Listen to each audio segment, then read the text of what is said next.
As-tu déjà entendu parler des rythmes circadiens?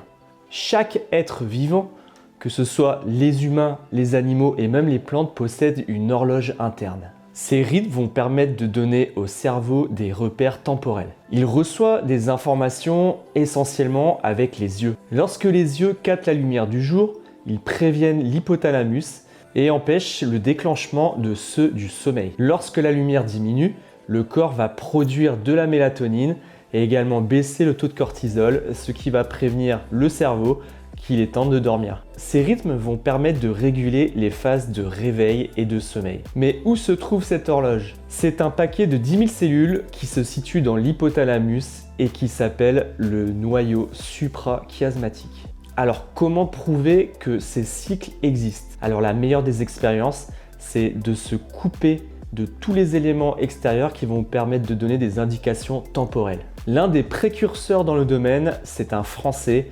Il s'appelle Michel Siffre et en 1962, il décida de s'enfermer 62 jours dans une grotte à 100 mètres de profondeur. Le but?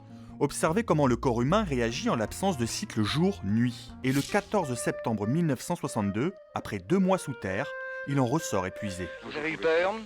Peur, ça se compare pas. Peur, c'est affreux quoi, la peur. La seule contrainte qui s'est fixée, c'est de se coucher lorsqu'il pensait que c'était l'heure de se coucher et la même chose quand il était l'heure de se lever.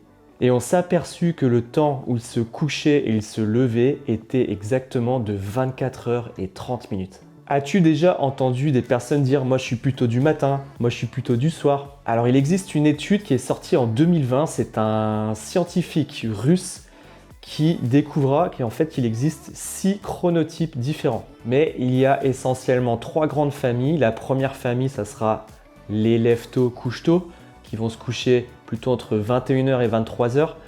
Les lève-tard, couche-tard, qui vont se coucher après 23h jusqu'à peut-être 1 ou 2h du matin. Et ce qui représente 80 à 90% de la population, les personnes qui vont se lever à 7 heures et se coucher à 23 heures. Mais est-ce que cette horloge peut se dérégler?